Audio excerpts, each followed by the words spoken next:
Jaya Radha Madhava Kunja Bihari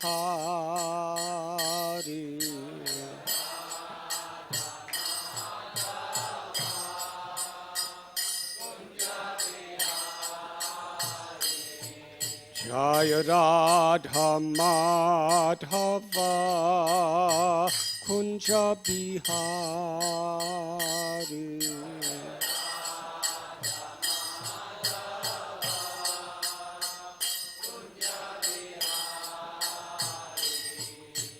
Gopi Jana Vallabha Giridharadhari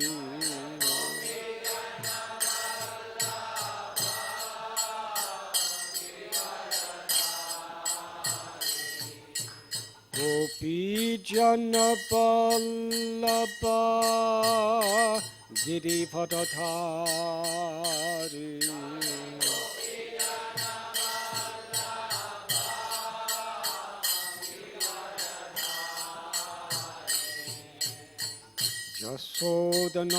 Yasodanandana Braja Janaranjana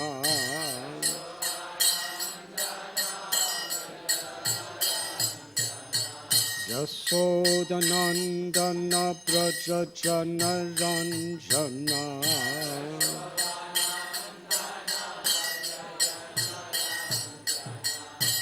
Yamuna Thira Panachari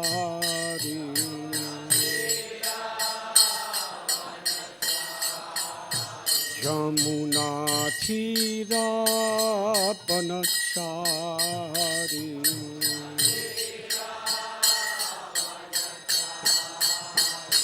Jaya Radha Madhava Kunja Bihari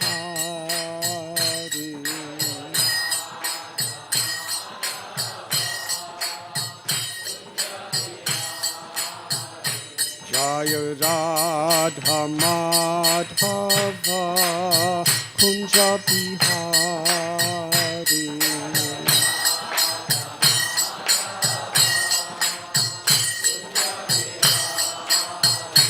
Jaya Gopi Jana Vallabha Giridharadhari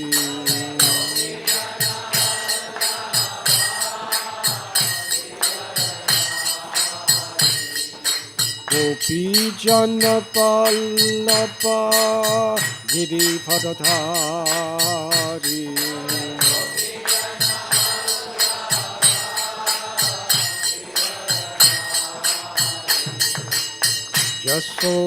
Yasodanandana Braja Janaranjana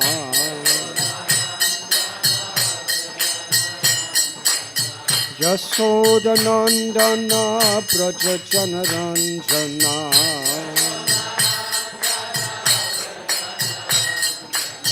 Yamuna Thira Panachari Yamuna Thira Panachari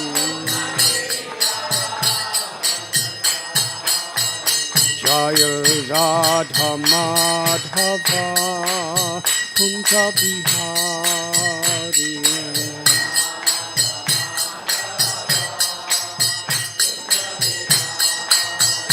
Jaya Radha Madhava Kunja Bihari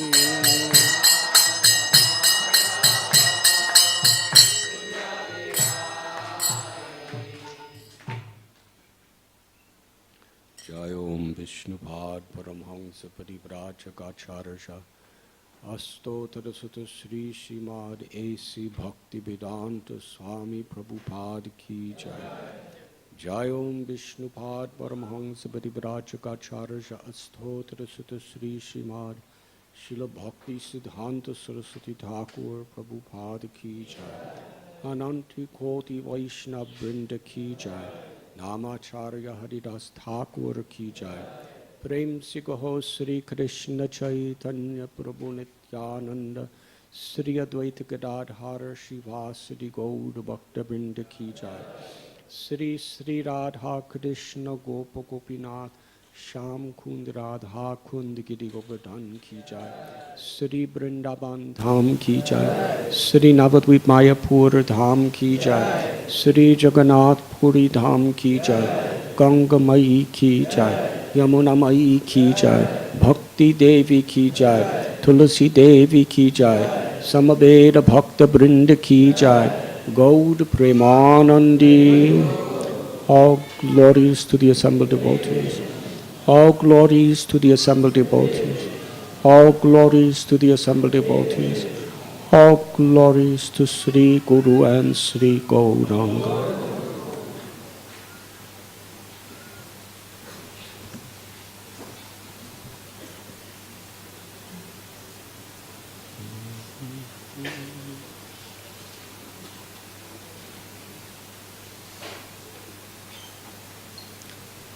Om Namo Bhagavate Vasudevaya.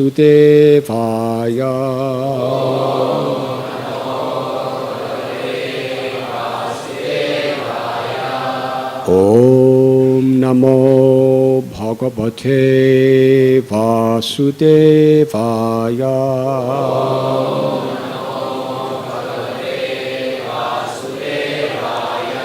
Om Namo Bhagavate Vasudevaya.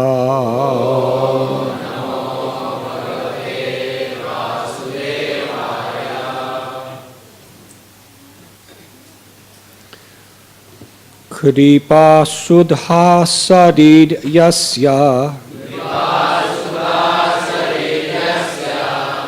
Vishvam Aplavayantyapi Nicha Gaiva Sadabhati Tham Chaitanya Prabhum Bhaje Kripa Sudha Sarid Yasya Vishvam Aplavavantyapi Nicha Gaiva Sadabhati Tham Chaitanya Prabhum Bhaje Kripa Sudha Sadidyasya Vishvam Aplavavantyapi Nicha Gaiva Sadabhati Tham Chaitanya Prabhum Bhaje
Ladies.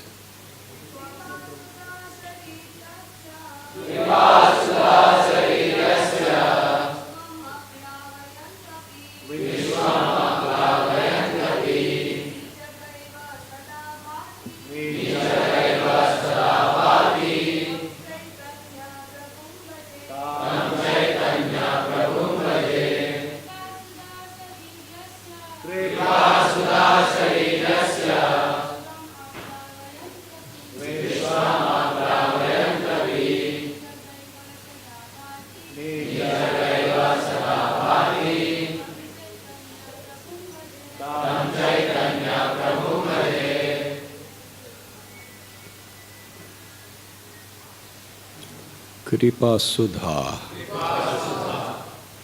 of the nectar of the mercy, Sarit, river, Yasya, whose, Vishwam, the whole universe, Aplavayanti, inundating, Api, although, Nichaga Eva, more inclined to the poor and fallen, Sada, always, Bhati, is manifest, Tam, him, Chaitanya Prabhum, Lord Sri Chaitanya Mahaprabhu, Bhaje, I worship. I worship Lord Sri Chaitanya Mahaprabhu, by whose nectarine mercy. I worship Lord Sri Chaitanya Mahaprabhu, whose nectarine mercy flows like a great river, inundating the entire universe. Just as a river flows downstream, Lord Chaitanya especially extends himself to the fallen. Purport by His Divine Grace, A.C. Bhaktivedanta Swami Prabhupada. Narottam Das Thakur has sung, Sri Krishna Chaitanya Prabhu Daya Koro More. He prays for Lord Chaitanya's mercy because he is the mercy incarnation, having appeared especially to reclaim the fallen souls. The more fallen one is, the greater one's claim to the favor of Lord Sri Chaitanya Mahaprabhu.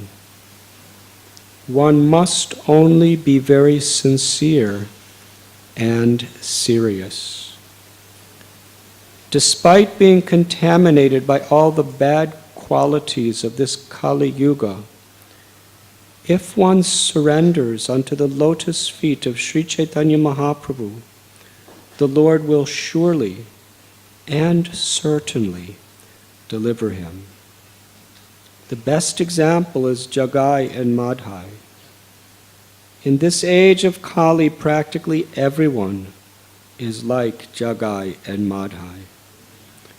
But the Sankirtan movement, inaugurated by Lord Chaitanya Mahaprabhu, is still flowing like a great river, inundating the entire world. And thus, the International Society for Krishna Consciousness is successfully claiming all fallen souls to free them from contamination. Jaya Jaya Sri Chaitanya Jaya Nityananda. Jaya Jaya Sri Chaitanya Jaya Nityananda. Jaya Dvaita Chandra Jaya Gaura Bhakta Vrinda. Jaya Dvaita Chandra Jaya Gaura Bhakta Vrinda.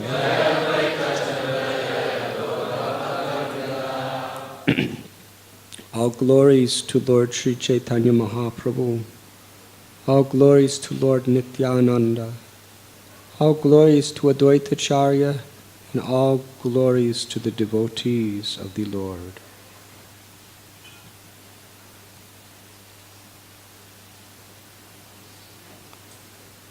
Om Agyantimidandasya Jnananjana Chalakaya Chakshuru Milidam Jena Tasmai Sri Gurave Namaha.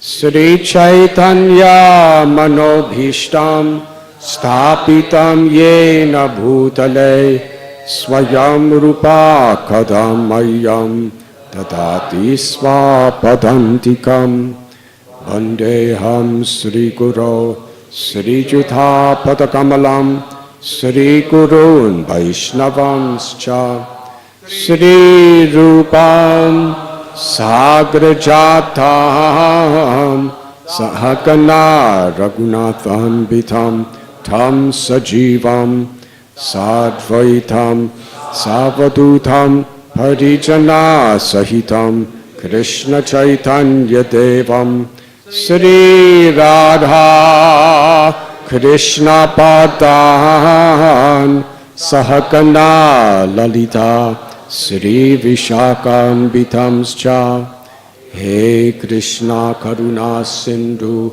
Dina Bandhu Jagatpate Gopesha Gopika Kanta Radha Kanta Namostate Tapta Kanchana Gaurangi Radhe Vrindavaneshwari Vrishabhanu Sute Devi Pranamami Hari Priye Vansha Kalpatarubhyascha Asindubhya Evacha Patitanam Bhavanebhyo Vaishnavebhyo Namo Namaha Sri Krishna Chaitanya Prabhu Nityananda Sri Advaita Gadadhar Srivasadi Gaura Bhakta Brinda Hare Krishna Krishna Krishna Hare Hare Hare Rama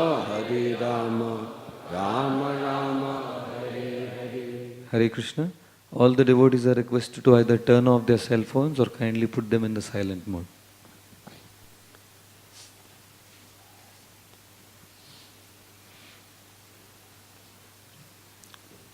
Announcement can be as disturbing as a cell phone.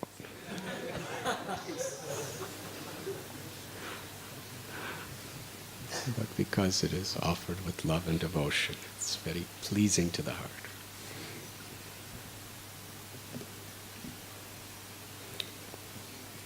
I worship Lord Sri Chaitanya Mahaprabhu, whose nectarine mercy flows like a great river, inundating the entire universe. Just as a river flows downstream, Lord Chaitanya especially extends himself to the fallen.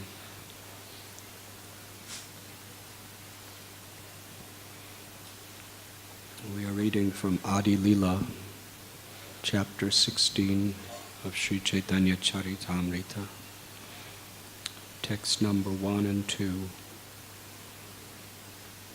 This chapter is entitled The Pastimes of the Lord in His Childhood and Youth. Srila Krishnadas Kaviraj Goswami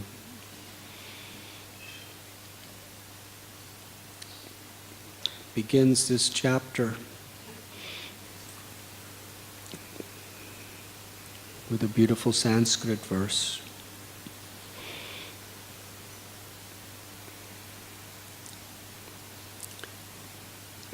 Such great personalities as Kaviraj Goswami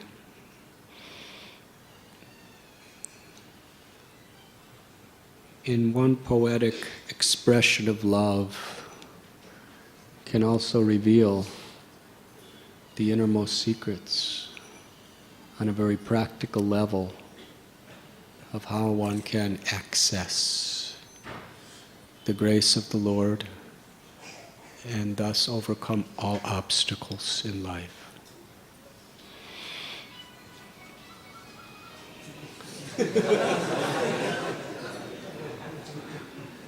As long as it's not coming from Gorgopal, it's...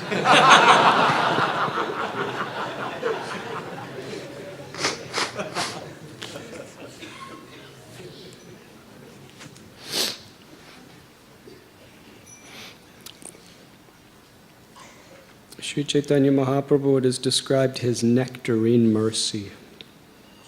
It flows like a great river, inundating the entire universe.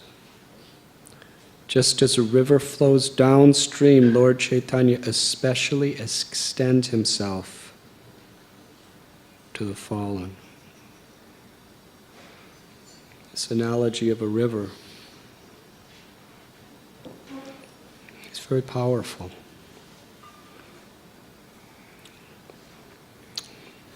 Wherever we go in the world, we find there are great and famous rivers that have been there timelessly.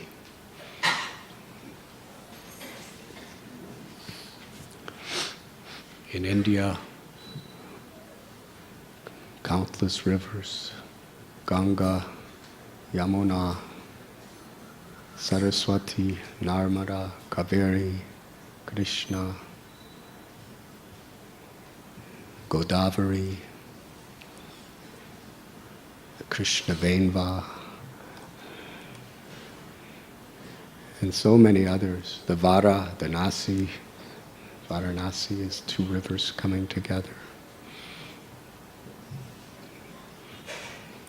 In Europe, there is the Rhine, the Thames, the Danube, so many songs about all of them.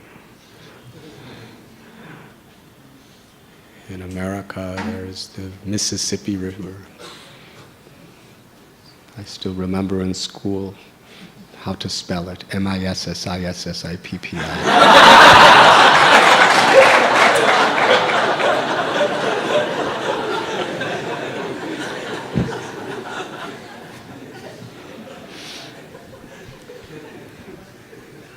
Also known as Old Man River. It just keeps flowing along. Whatever happens in the world, the river just keeps flowing. It was a beautiful song. The slaves used to sing it when they were in total desperation. Being exploited, abused, had no freedom.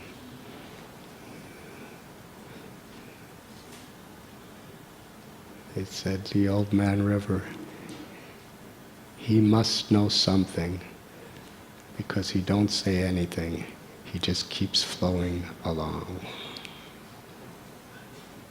And then there's the Ohio River, there's the Missouri River, so many rivers. The Colorado River. That's where Jai Gauranga Prabhu lives, somewhere around there, I think.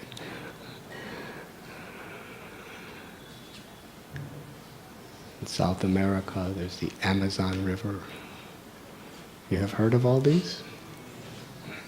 So much of the greatness of a nation is known by what happens near the river. The whole Egyptian civilization was built near the Nile's River. A little lower, there's the Congo River.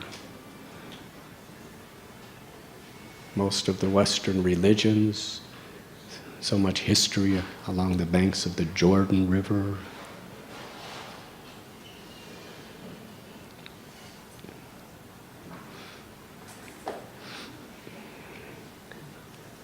Last night, we were up till quite late just looking at the moon, the full moon. And we were thinking, this is Gaur Purnima, a very holy moon.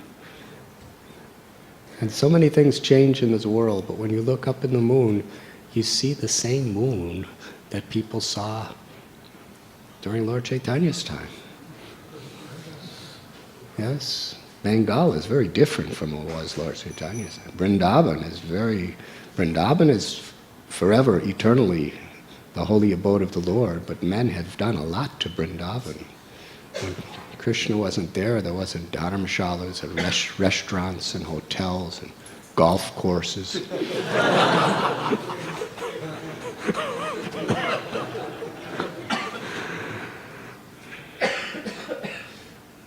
So with Bombay, when I first came to Bombay, it was nothing like this. Very different city. So we change everything, but somehow or other, human beings have not figured out how to change the moon yet. So So when you look at the full moon, you see the exact same full moon. We're looking at it from here. Isn't it interesting that in Mayapur, they're looking up and seeing the exact same moon that we're looking at here at the exact same time? And anywhere in the world, when you look at the moon, same moon. And a full moon looks like a full moon, whatever, 5,000 years ago. During Ramchandra, same moon. But interesting is, what we see is never the same from one second to the next. Because it's the light of the sun reflecting, yes? So the light is always different. So it appears to be the same, but actually what we're seeing is constantly being changed. There's so much to learn just by looking in this. And similarly, the rivers. Ganga, Mai. I was just in Rishikesh, sitting on the banks of the Ganga. And just thinking how the Aryans, during that civilization, and then there was the Mughal takeover, and then there was the British takeover, and then somehow or other India got freedom, and sometimes Congress is in power, and sometimes BJP is in power. So many things happen, but Mother Ganga keeps flowing. Like the moon, the surface is always changing, but the current beneath the surface is constant.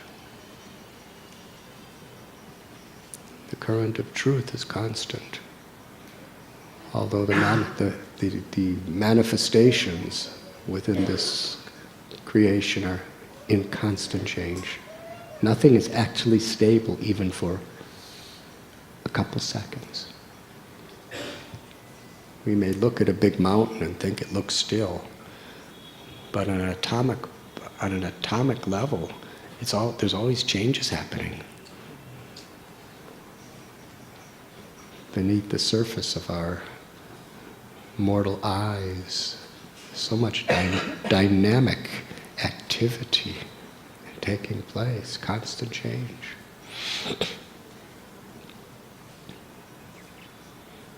Sri Chaitanya Mahaprabhu's mercy is like the greatest of all great rivers. It is forever flowing and inundating the entire universe.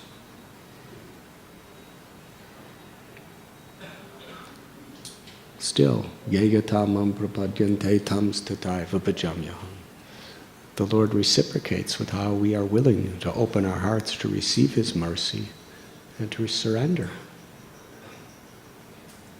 So the Lord can inundate the entire universe, and still the majority of the population may not take advantage of it.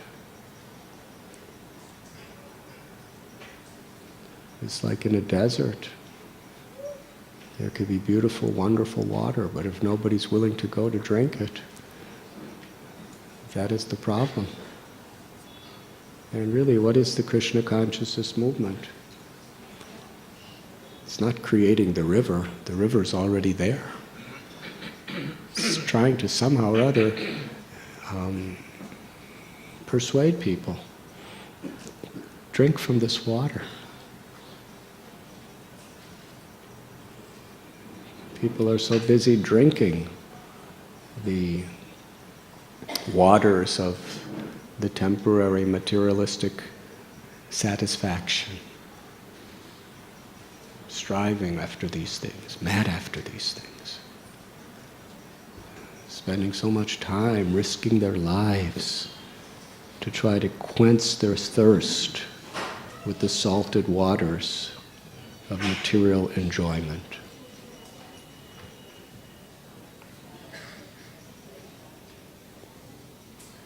So we can't take any credit. We're not creating any rivers. Lord Chaitanya is already inundating the world with the river.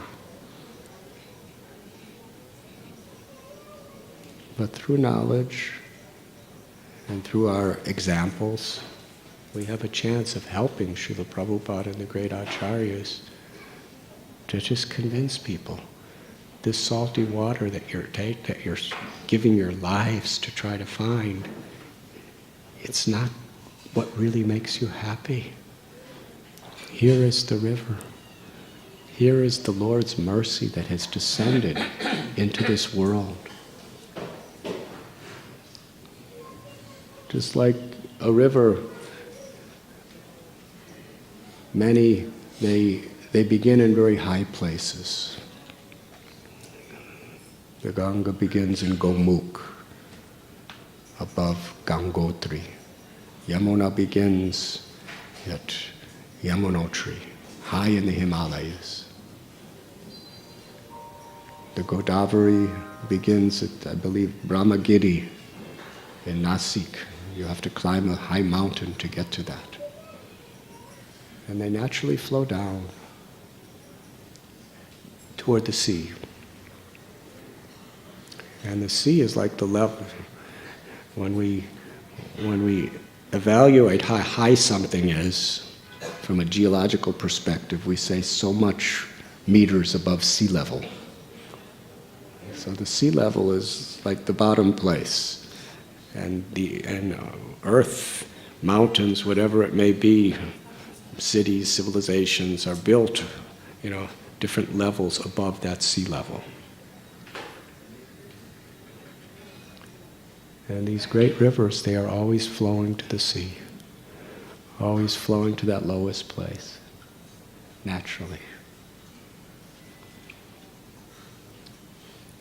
And in a similar way, this is a universal principle.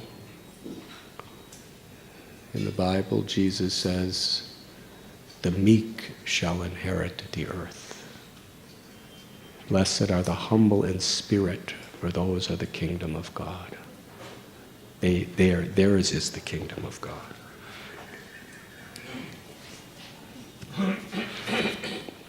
And Srila Prabhupada explains that when great souls talk about being fallen, it doesn't necessarily mean that they are fallen.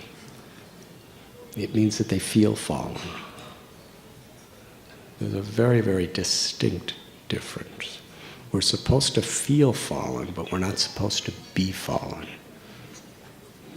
Because there are a lot of fallen people. But the river of that mercy, they're not accessing it. To feel fallen is humility. And Krishnadas Kaviraj Goswami is not just speaking it, but he's feeling it in his various beautiful expressions of his heart. One verse, he says that I am suffering due to material disease and with the symptoms of the boils of envy. And in this state I take shelter of the great physician, Sri Chaitanya Mahaprabhu.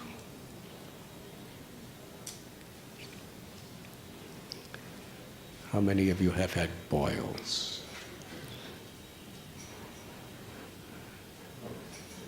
Raise your hands high, please. Were they quite painful? Raise your hand if the boils were very painful. Very nice. Huh?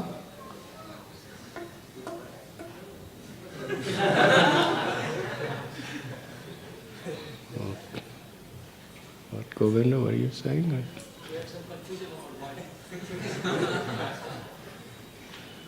Boils is when you have in your skin pus and swelling and very much pressure.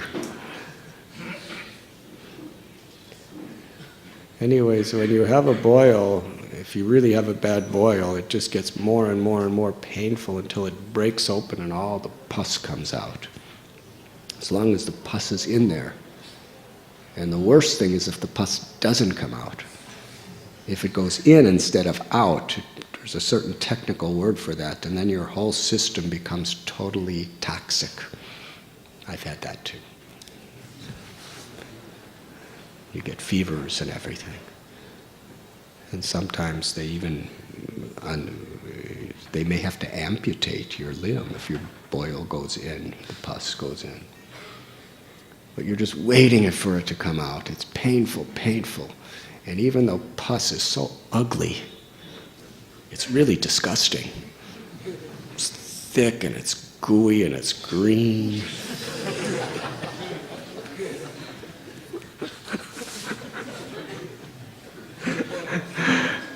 Swamis have these inclinations. It's disgusting.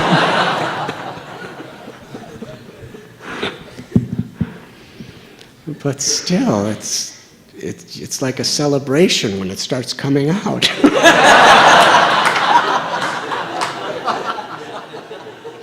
You're just waiting day after day, when's it going to come out? And you can't make it come out. It has to come out on its own. Even if you try to puncture it, if it's not ready, it just doesn't come out.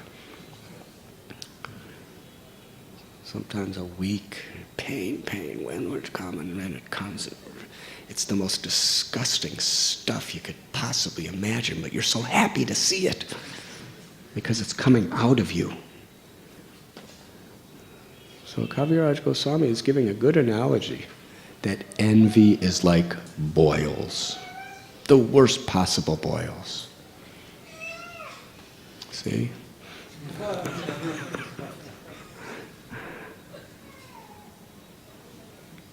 And they cause so much pain to the mind, so much pain to the heart.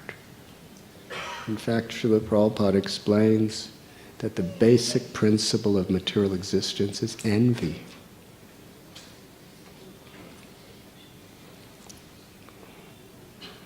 When we want to be the proprietor, the controller, the enjoyer, it's a symptom of envy of God. And if we're envious inherently, then we potentially could be envious of anybody if the circumstances just are favorable or unfavorable, however we want to interpret it.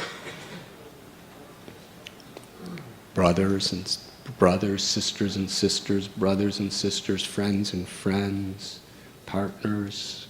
We see in this world so much envy. In the name of God and religion, so much envy. We don't want to see. There was one, Oscar Wilde, I think it was. He said he said it takes a good man to sympathize with someone's suffering, but it takes a very great man to sympathize with someone's success. When somebody's suffering, we have a tendency to to really, feel very favorable toward them. But when somebody's successful, the tendency is to be envious of them. It's a very, very deeply rooted human tendency. And Srila Prabhupada, he just makes it so clear why we don't get it is a great wonder. Srila Prabhupada again and again, he defines so simple. He said, a Vaishnava means to be without envy. That's what it actually means to be a Vaishnava. It's not just about putting on tilak and putting on kantimala and folding your dhoti nicely and wearing your sari, in such a way that nobody sees your hairs. I don't know what they do, but it's not just about, carrying a bead bag around. All these things are very, very, all these aspects, and it's not even just about doing your sadhana or following the 4 regulative principles. That's not what a Vaishnava is, essentially. Following the regulative principles, doing our sadhana, wearing tilak and saris and dhotis are all methods that are meant to bring us to the point of being non-envious. But being a Vaishnava means to be without envy. Because you can't love God if you're envious. They are total opposites, love and envy. They are the most opposite things in creation, love and envy. Hate is a symptom of envy. The root cause of hate is envy.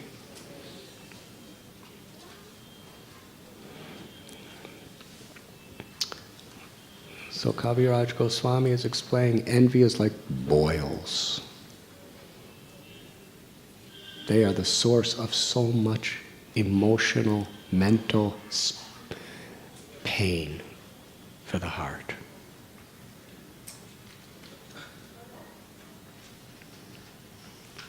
Due to the material disease, he said, I am contaminated by the disease of material infection and suffering due to the boils of envy. So this material infection, the symptom is envy.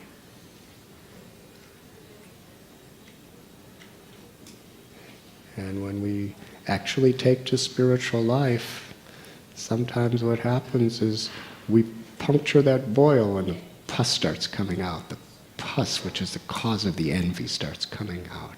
And it looks really ugly. But if we don't like it, or we think, well, let me just keep it inside so I don't see it, then it only exasperates the disease. So sometimes devotees, after taking to sadhana bhakti, they feel more contaminated than they ever were before. It's not that you're actually becoming more contaminated. It's that the pus is coming out and it doesn't look nice. We have to just let it, we just have to let it flow and keep performing our sadhana with good character. But interesting, it's because Kaviraj Goswami is feeling himself to be in such a state that he's sincerely, urgently taking shelter of the great physician, Sri Chaitanya Mahaprabhu. If you feel you're well and healthy, do you take shelter of a doctor? Dwarkadish Prabhu? How many patients do you have that really take shelter of you, that feel themselves to be very perfect health? Zero. But when somebody really feels helpless and they can't do it on their own, then they really take shelter, do they not? It's humbling.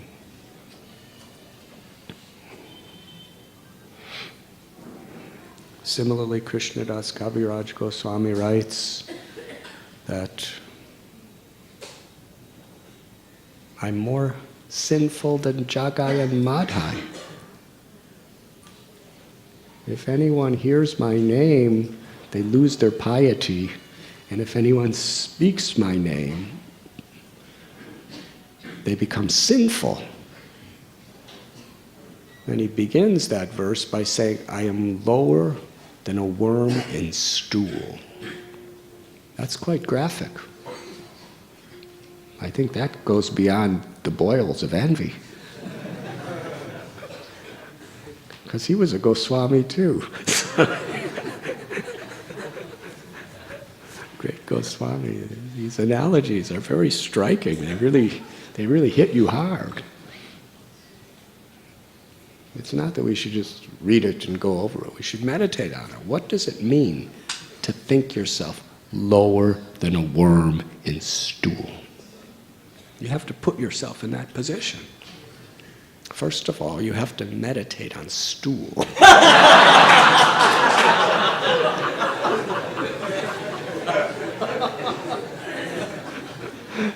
This is a meditation. There's all sorts of yogic meditations that the teacher guides you through. I'm not going to do it in front of the deities too extensively, but a little I will. There it is, stool. I mean, not some plastic stool, real stool. Its texture, its flavor, its fragrance. I mean, you have to really imagine it. And then you are in this body of a little worm. You don't have legs. You don't have arms. You just kind of slither around. And practically anything you do, it goes, because the way you're slithering around, you go face first, right?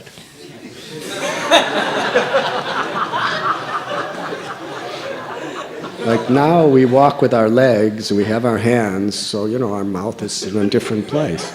But a worm, wherever he goes, he just goes face first, and everything goes in his mouth.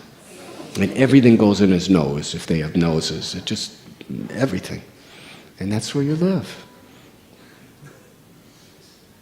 It's a low position, isn't it? He's saying, I am lower than a worm in stool. And what does he mean? The stool of envy, the stool of lust, the stool of anger, the stool of arrogance, the stool of all these materialistic qualities. The stool of attachment to so many things that just aggravate our material condition. He's seeing that as stool and just crawling around, eating it all, smelling it all, drinking it all.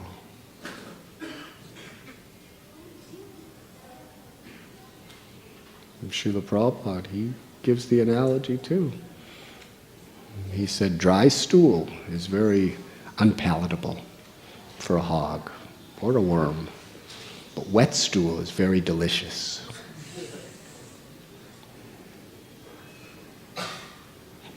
That's the taste that they have developed. So in this state, Krishnadas Kaviraj Goswami is Trinadapi Sunichena, Tador Iba Sihishnana, Amanina Manadena Kirtaniya Sadahari. In that state, you just don't make aparads, you don't make offenses. Because actual aparads, there's minor aparads, and then there's serious aparads, offenses. A minor aparad is you accidentally touch a devotee with your toe. And you just, oh, I'm sorry. Or you may step over a person during class. We should try to avoid them, because it's very important to attune our consciousness to be aware of being respectful.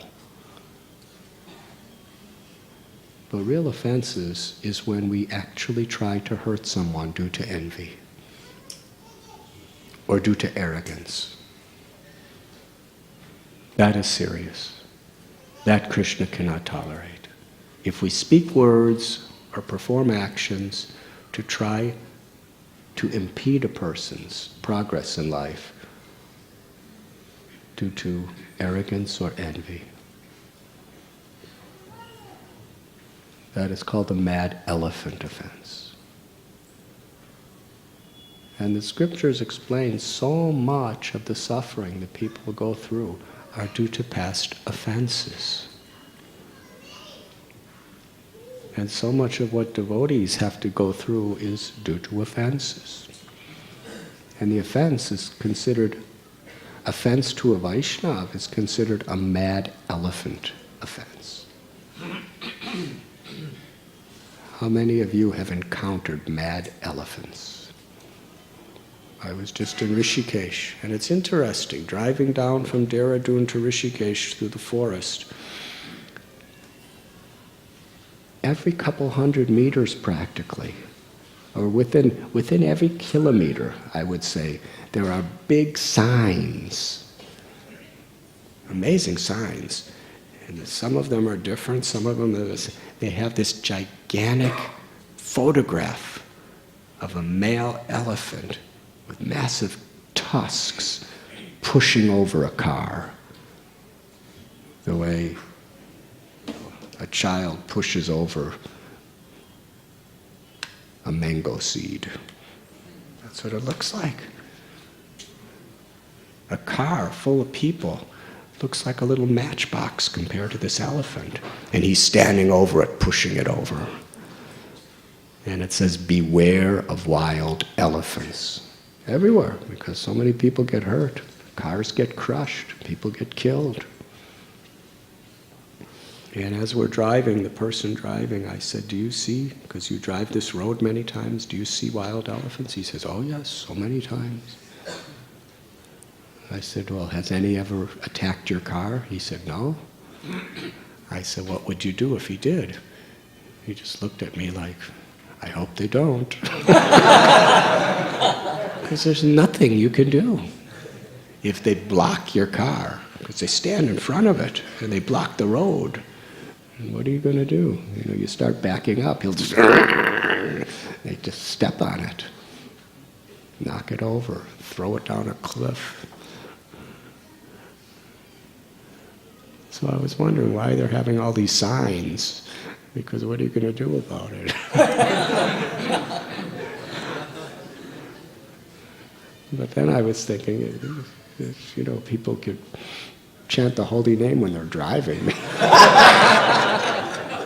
Sincerely, that's probably the value of the signs. But our farm community, Gokul Dham in Karnataka, His Grace Bhakti Rasamrita Maharaj, Madhava Prabhu, and so many devotees are there.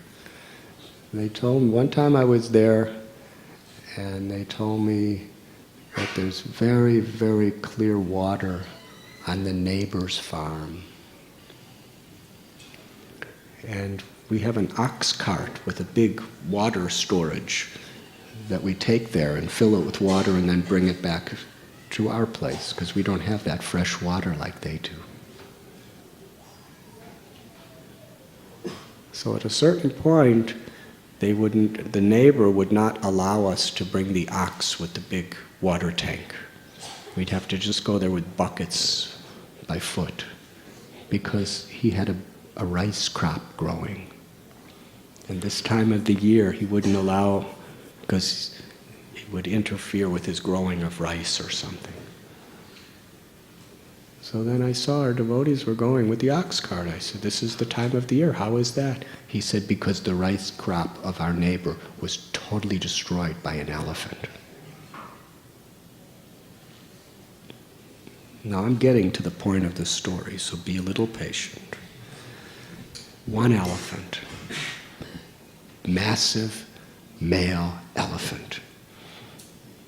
The difficult thing is, because they're endangered species, if you kill an elephant, you have to spend years in jail. The elephant can do anything to you, but you can do nothing to the elephant. You could try to keep the elephant out, but how do you keep an elephant out? Of your rice crop, you have to spend crores of rupees building giant walls this thick. Otherwise, you know, you put barbed wire fence or a metal fence, the elephant just throws it away or just runs through it. There's nothing you can do. So the elephant, and they eat huge amounts of food.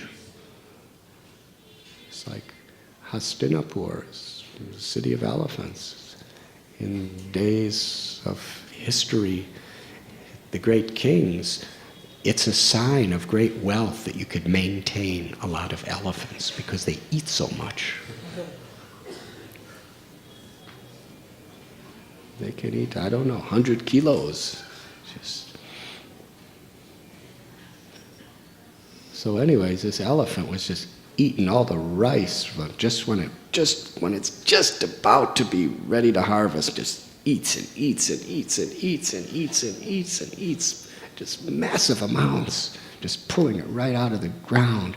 And then when he's totally overeaten, whole quantities of your rice crop, then he lays on his left side.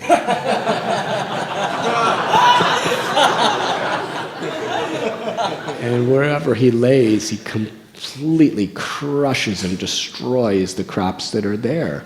And then, he just starts rolling around and laying at different places, getting up and laying here and laying here. And whatever he lays on is destroyed. And then after he gets up, he starts eating more and more and more. And they come at night. And this elephant, in a matter of a few days, destroyed his entire crop of rice. And some years, he brings friends.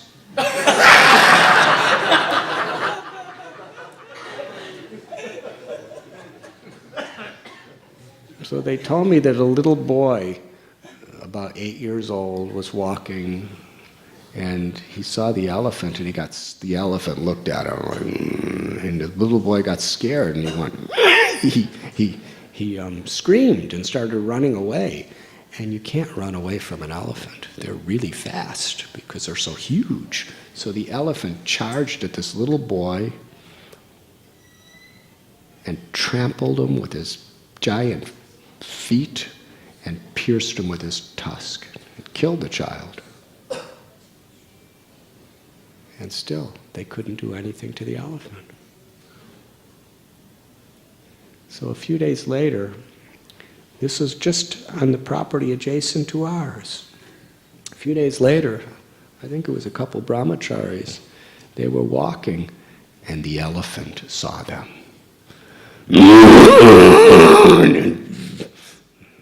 The elephant charged at them in anger. He's a mad elephant. There's a time when these elephants, something starts exuding out of them and they become completely insanely mad and violent. In fact, years ago I went to the Columbus Zoo in Columbus, Ohio, and there was panthers and leopards and tigers and lions and cobras and vipers and snakes. And I asked, what is the most dangerous animal for the keepers here? And they said, the elephants, specifically the male elephants. Because you actually have to go in and take care of them. And when this stuff starts exuding out of them and they go into this mad state, it could happen at any time. He said, it's common that they kill the person who's trying to take care of them.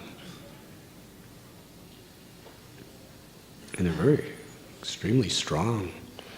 I saw at Guruvayur an elephant, a male elephant, wrap his trunk around a tree and uproot it and throw it. So this male elephant is mad and he's charging at these brahmacharis. And they're running as fast as they can, but the elephant is galloping behind them. And he's catching up speed really fast with the intent to trample them and stab them and just mutilate them. Very angry. He's screaming, and they're running and running, and they understood there's no way that they could get away from the elephant. And one of the brahmacharis, remember, he was brought up in a village, and somebody taught him when he was a child that if you're chased by a mad elephant, what you have to do? You have to find a hill and run downhill. It's the only hope. You can't fight. Can't pick up a stick and say, hut, hut.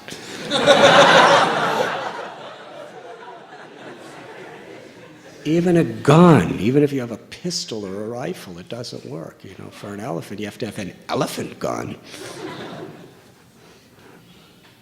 very difficult. Isn't it interesting? He learned this when he was a little boy, completely forgot about it. Only when he was in total desperation, he was praying to Krishna for shelter, he remembered this little lesson. It's interesting because it's like the elephant, Gajendra. Gajendra completely forgot about who he was in his past life and all that. And when he was in the crocodile's jaws and he was about to die, then the elephant, somehow or other, in that point of desperation, he remembered the prayers he learned as king of Jajuman in his past life, and that saved him. He prayed to the Lord, and the Lord came down, and he prayed with total humility. Yes? Gajendra, he prayed in total humility. He understood, I'm the king of the entire jungle, but now I'm about to die by this little crocodile. There's nothing I could do. He was exhausted. He had lost all his strength. He was humiliated in front of his wives and his children and everybody else. He was finished. And with total humility, he remembered these prayers and picked up a lotus and surrendered to the Lord. So these brahmacharis, one of them remembered in that state of the highest desperation that if you want to escape a charging elephant, you have to run downhill. And there happened to be a hill right on the left side of them. So they just jumped down the hill and started running, and as they were running, they were falling and rolling and getting up and running and falling and rolling and getting up and running, and the elephant charged after them down the hill. But because elephants' bodies are so heavy, they can't go fast downhill. If they do, they'll fall. And so the elephant had to go really slow downhill, kind of putting its weight backward as he was going. So they escaped.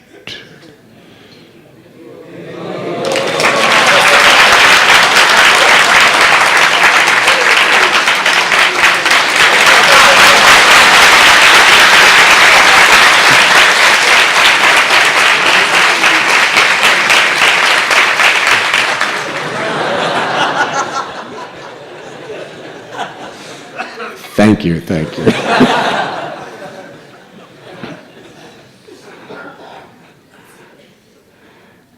And when I heard this story, I was thinking, that's it! That is it! That's the philosophy of bhakti. That's what this verse is talking about. If we want to escape the mad elephant of Vaishnava aparad, there's only one way to do it. We can't be on this, we can't try to outrun it. We can't try to overcome it. The only thing that works is we have to humble ourselves to take a very low position. When we humble ourselves to take a low position, we are protected from the mad elephant of aparad, of offenses. You don't make offenses when you're humble. And whatever offenses you've made, we can actually overcome the reactions out of if we take a humble position. It's like Jagai and Madai, they offended Nityananda Prabhu in their arrogance. And they offended so many others.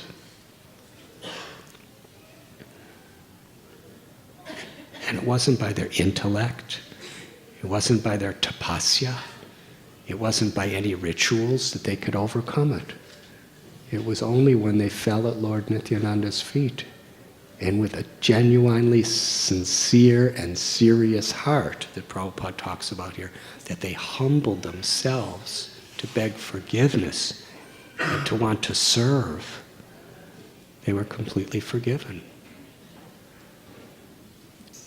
And when Madhai asked Nityananda that, I hurt you, but you forgave me, but what about everybody else I hurt?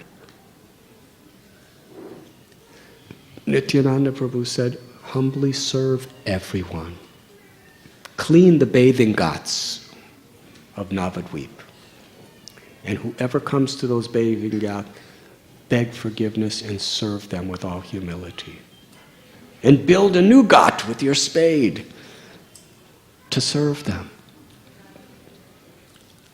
And whoever came before Madhai, he would perform his prostrated obeisances, he would beg forgiveness, and with all humility, he would serve them.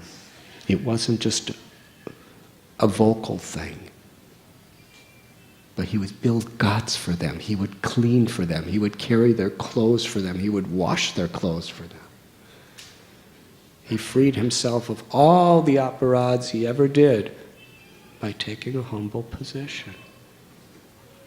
Trinadapi Sunichita. And in that humble position, chanting the names of Krishna. Hare Krishna, Hare Krishna, Krishna Krishna,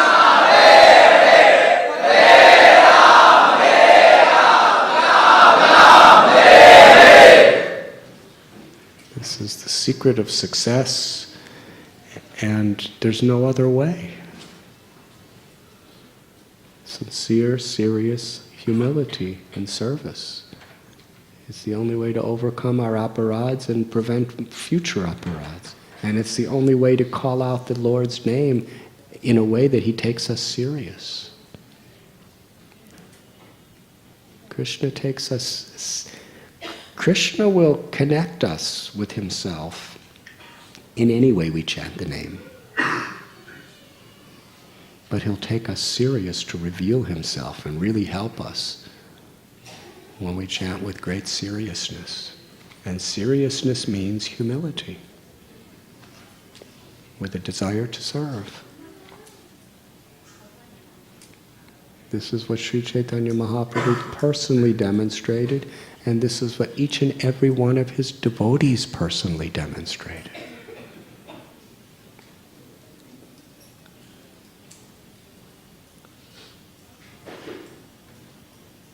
The Lord is like a river, and the flow of that nectaring river of His mercy flows to those who feel themselves very humble and fallen.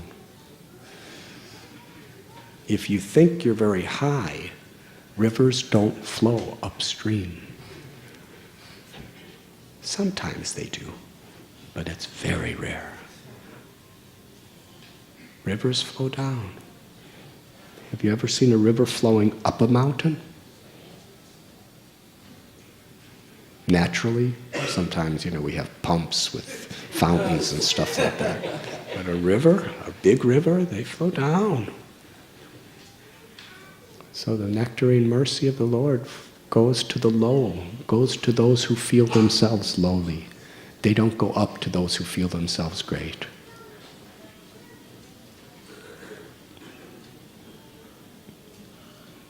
And that is the principle of Queen Kunti's prayer, Janmaishyaga. She says that those who are proud of high birth, high education, high wealth, and high beauty, they cannot call your name with feeling.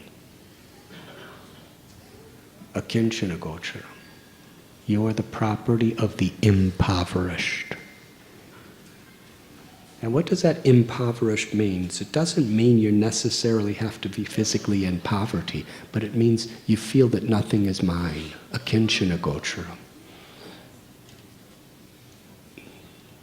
Because after all, the gopis were supremely beautiful. That wasn't a disqualification for them.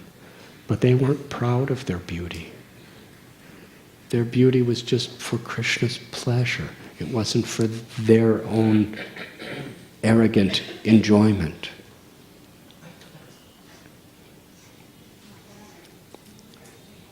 And we read about great kings, like Yudhisthira Maharaj. After he was coronated by Krishna, he was the wealthiest man in all the world. But that was not a disqualification, because he understood all my wealth belongs to Krishna, and I'll use it to serve. He was in the most humble state. And we read about scholars, Rupa Goswami, Sanatana Goswami, Jiva Goswami. They were the greatest scholars in the creation. They had such learning, but yet they were so absolutely humble. We read about Sanatana Goswami. When Lord Chaitanya called him for lunch near the Tota Gopinath temple, the Yamala Gardens, Sanatana Goswami was called. It was summertime, and it was at noon. The sun was blazing, and the sand was so hot, it was scorching. It was impossible to walk on the sand. And Sanatana Goswami, being a Goswami, he didn't have shoes or chapels. Not even the wooden ones that Govinda Prabhu wears.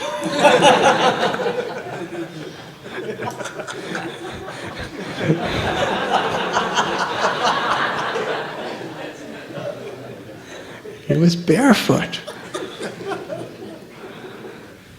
And yet he walked on the sand. And his whole feet was getting blistered. And when he got there, Lord Chaitanya had already eaten prasad and was resting.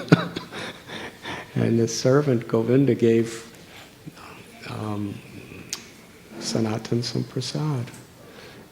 And then Lord Chaitanya, he met Sanatana Goswami.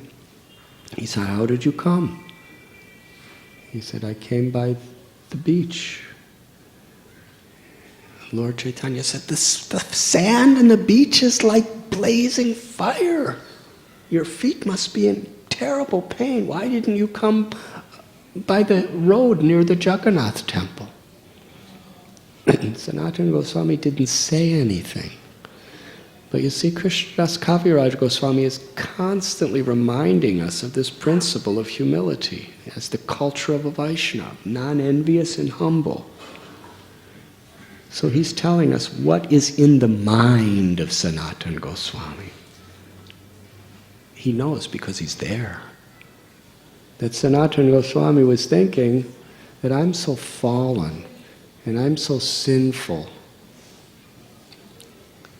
that if I go by the main road, then I have to go by Jagannath's temple. And the pujaris, the priests who serve Lord Jagannath, are always coming in and out of the temple. And if there's crowds, and if one of them were to touch me and then go in and serve the deity, then it would be such an offense to the deity that they touched me and then they touched the Lord or make an offering to the Lord.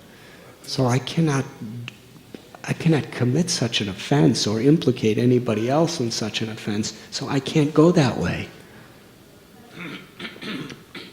How many of us are so refined and so subtle in our humility? Gopal Bhatta Goswami and Sanatana Goswami, they gave us the Hari Bhakti Vilas, yes? Which is describing so many technical principles of etiquette and rules and regulations for deity worship. But really the purpose of these things is just to refine our consciousness, to be so sensitive to what's pleasing to the Lord. Not to be callous. Not to be negligent, not to be whimsical. These qualities are a great disturbance to bhakti. But to really be here now at this moment, thinking in terms, even on a very subtle level, what will please the Lord, to be immersed in that consciousness. That's what archana or deity worship is meant to make us do. The Lord is before us. And all the little mudras and all the little purifications and achmans and everything and all the little offerings we make is to tune us in to being so very, very sensitive at every moment, our every movement, to do it in a way that's pleasing to Krishna.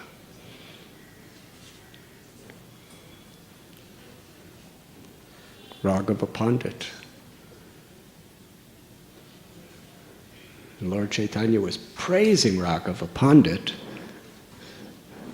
in Panihati because he always wanted to bring the best of the best of the best of everything he possibly could for his deity of Madan Gopal.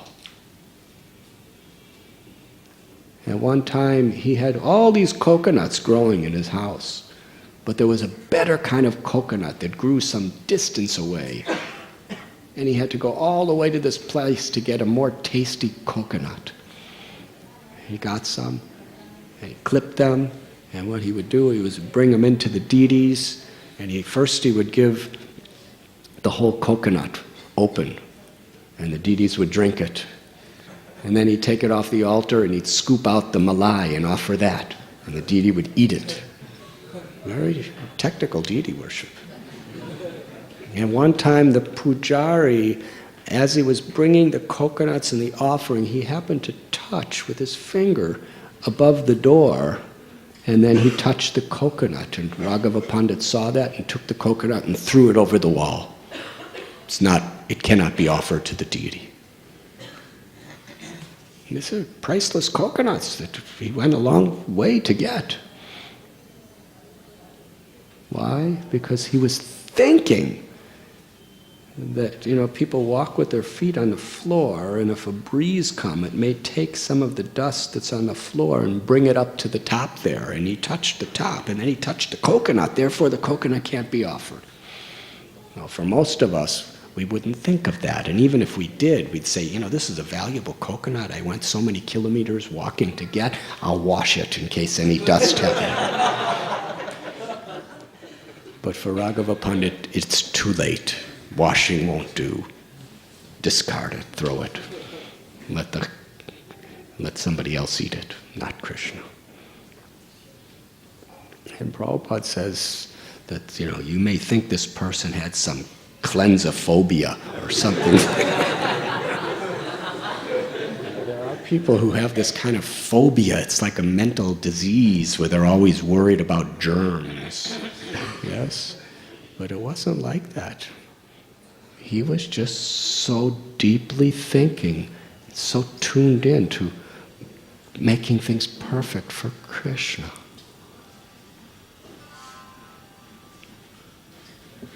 So this was Sanatana Goswami's feeling, that a pujari of Jagannath may touch me and then touch Jagannath. So rather than take that very, very extended, remote chance, he walked a long distance of several kilometers with bare feet in the blazing sand, and his feet were terribly blistered. But he wouldn't tell Lord Chaitanya his reasoning. But Lord Chaitanya understood his heart. And he is a symbol of humility. You see, if people just do these things, it wasn't that he's an extremist. It's a matter of the heart. It wasn't that Lord Chaitanya was so much impressed by his blistered feet. It was his heart. Other people may perform severe tapasya with ego. And the Lord does not accept that. He's not pleased with that.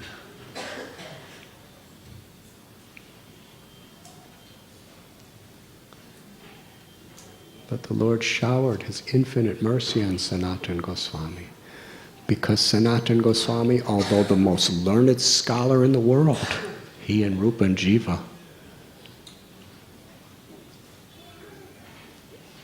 they felt themselves fallen and humble.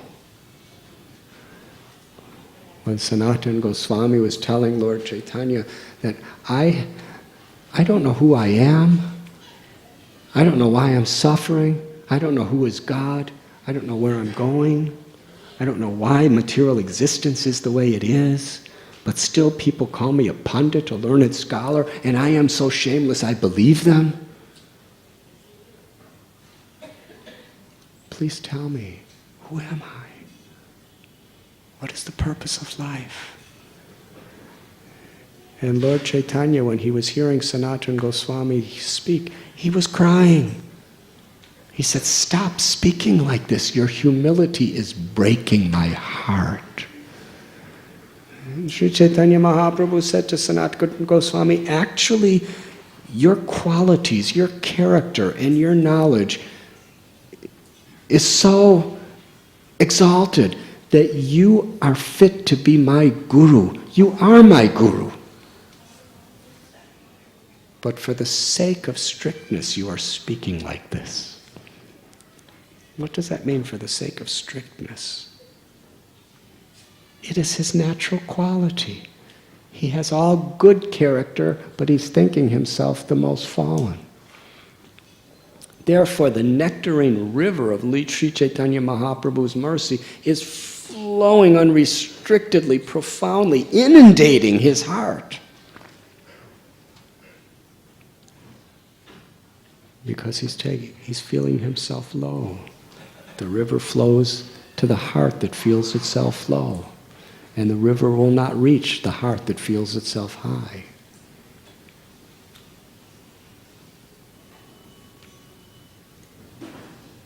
This is spiritual geology. Narottam Das Thakur, Srila Prabhupada is quoting, Potita pavana hetu tava avatara mosamo patita prabhu na paiveyara. When we listen to this verse by Thakur Narottam, oh, how it should strike our heart. He's praying to Sri Chaitanya. Shri Krishna Chaitanya Prabhu Daya Koro More Thoma Vina Ke Dayalu Jagata Samsare. My dear Lord, you are most merciful, and you are Patita Pavana. You are especially inclined to those who are the most fallen. And because you have descended to deliver the most fallen people, you can, Prabhupada says it in this way, quoting Narottam Das Thakur, you can examine the entire creation and you will not find anyone more fallen than me. Therefore, my claim is first.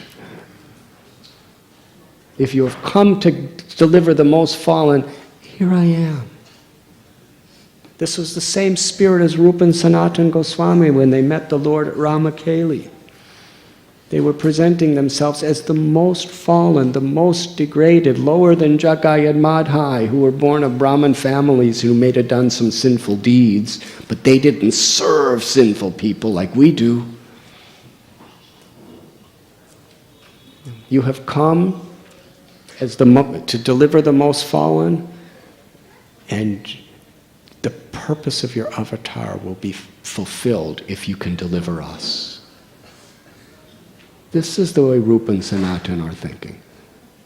This is the spirit of Narottam Das Thakur. This is what is being revealed through the heart of Krishnadas Kaviraj Goswami. And Srila Prabhupada explains they are not just speaking these words as flowery poetry. They feel it in the core of their heart and they mean it. And it's not that they're depressed because they mean it. Somebody in this world, if they say, I am the most fallen, I am the most sinful, I am lower than a worm and stool, I'm suffering due to boils of envy. If it was on a material platform that people are thinking like that, they'd have to be in a mental hospital. Yes? You go to a psychologist and tell them, I'll quote these verses.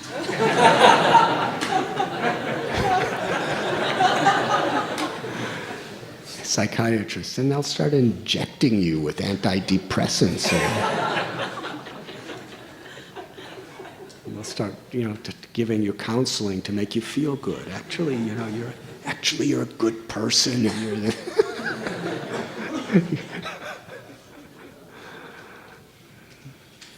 you're this is humility of a spiritual nature.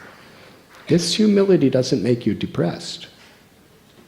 This humility makes you completely empowered because it accesses the inundation of the river of the Lord's mercy. You see, material inferiority complex is when you have a big ego and it's not being fulfilled. Then you become depressed and you feel inferior. But humility is to be without ego, false ego. Total difference. Vaishnava humility doesn't mean to be depressed because our ego's smashed. It means to be elated because our ego is being liberated. The real ego is emerging over the false ego. That is humility. Where we're connecting with the infinite grace of God to empower us. But that infinite grace, as is described here, it flows downstream. It flows to the lowest place, the sea. The sea level is the lowest place on earth, is it not? Or maybe not the lowest, but it's a low place on earth. Like Death Valley is the lowest place because it's, what is its relation to sea level? But it's all calculated according to sea level. The river goes to the lowest place. That's where the river finds its destination, in the sea. And similarly, the Lord's mercy will find its destination when our heart is in that humble state. And this is Sri Chaitanya Charitamrita. It's all about this. Sarvabhauma Bhattacharya thought he was a great scholar, which he was. But Sri Chaitanya Mahaprabhu very, very expertly humbled him to realize that he knew nothing. And then the river of that mercy completely inundated his life, and he filled with pure devotional service. Devananda Pandit thought he was a great scholar of the Bhagavatam. But by associating with Bakreshwar Pandit, he realized he knew nothing, he had nothing. And then he took shelter of Sri Chaitanya Mahaprabhu, and he was given the highest treasure of love of God. King Prataparudra was the king of Orissa. But his armies didn't impress the Lord. His palaces did not impress the Lord. His offerings of massive donations did not impress the Lord. What impressed the Lord? When he took the simple role of a street sweeper from his heart. That was the beginning. And then when he wanted to come into the Lord, he dressed himself as a common mendicant. He didn't come in as a king. He was a king. But before God, he came as a common beggar, mendicant devotee. And what role did he take? He didn't take the role of, my Lord, put my name in gold plaque above, my donation. He came to massage the Lord's feet. And he had already massaged the feet of the devotees. Kashi Mishra, King Prataparudra would massage his feet. And the Lord knew that. Because he humbled himself before the devotees, because he took the position of a street sweeper, Now he was allowed to massage the Lord's feet. And he was reciting on Ramananda Rai's advice in Sarvabhauma Bhattacharya, the Gopi Gita. And as he was reciting, Sri Chaitanya Mahaprabhu said, "Go on reciting, go on reciting." Oh, he was so happy. He was just massaging, and then he, Tavakatamritam tapta jivanam. This beautiful verse about how the Lord's glories are like a river of nectar that is flowing from the mouths of the devotees. And anyone who chants these glories, they are Buridajana. They are the best welfare workers in all of humanity. And when he heard this, the Lord Chaitanya got up and embraced him and soaked him with tears and says, "You are the most munificent. You are the most munificent." And the Lord asked, ultimately he asked, "You have come to bring me so much nectar. Who are you?" Hare Krishna.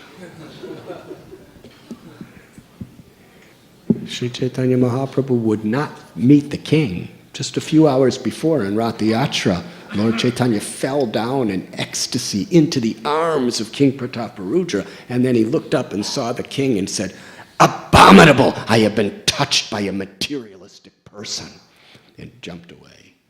And King Prataparudra was mortified. And Srivas Thakur or somebody told him, "Actually, he's very pleased with you."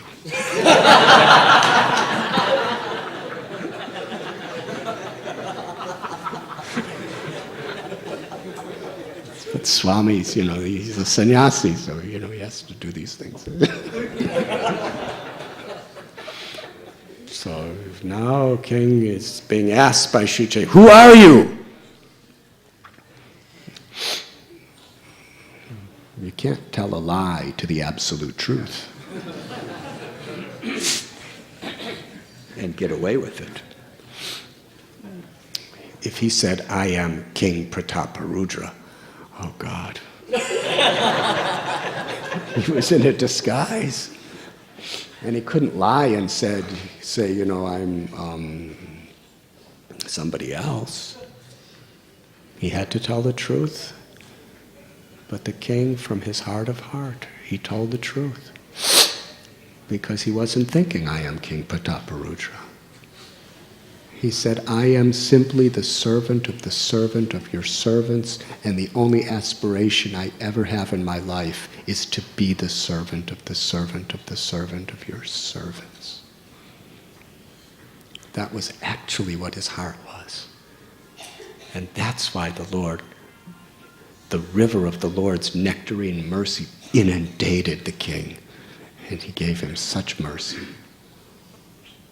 Because he was feeling that way. Lowest position. He was in the highest position, but he was feeling himself low. When Srila Prabhupada was on Jaladuta, he was the highest Paramhamsa in the world. But he's saying, "You have given me the name Bhaktivedanta, but I have no bhakti and I have no Vedanta, no knowledge. It is only by your mercy that you can fulfill the true meaning of my name. I have no qualification." He's saying he has no devotion and he has no knowledge, and he's feeling it. He wasn't writing that on some website or something. It was just between him and Krishna.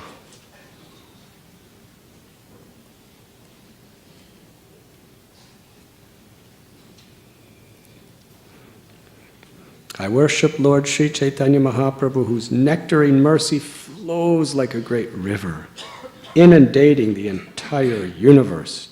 Just as a river flows downstream, Lord Chaitanya especially extends himself to the fallen. Is there any questions? Yes, Prabhu.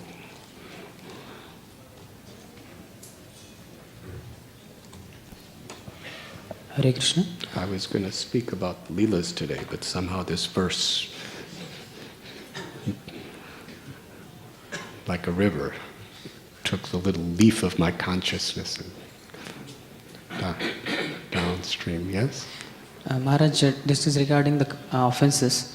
We hear that when the offense is committed to a particular devotee, we need to serve him and beg forgiveness from him only, then only our offense is nullified. But in the case of Devanand Pandit, when he offended Srivas Thakur, his offense was nullified by serving Vakreshwar Pandit.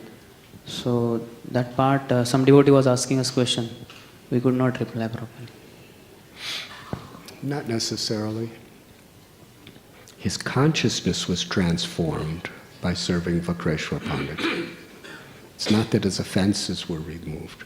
His consciousness was transformed. And that transformation of consciousness is what alleviates offenses. He came and surrendered to Sri Chaitanya Mahaprabhu, and it's quite obvious that he also, Srivas Pandit was right there. It's quite obvious, it may not say it specifically, that he begged forgiveness from Vakreshwar Pandit also. But his consciousness, if you just beg forgiveness with your mouth, but your consciousness is not feeling it,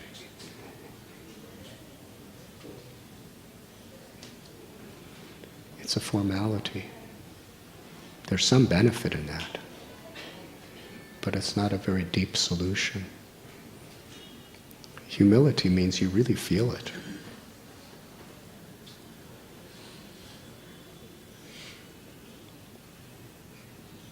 Does that answer your question?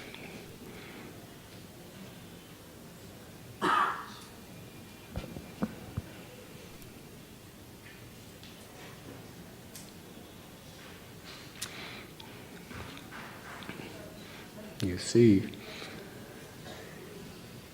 because his consciousness was to serve a Vaishnava so well, Vakreshwar Pandit, and he realized he took a very humble position to appreciate the Vaishnavas. Sri Chaitanya Mahaprabhu in his heart understood that it was so deep that his offenses to Srivas Thakur would obviously be rectified because he was in the right state of consciousness.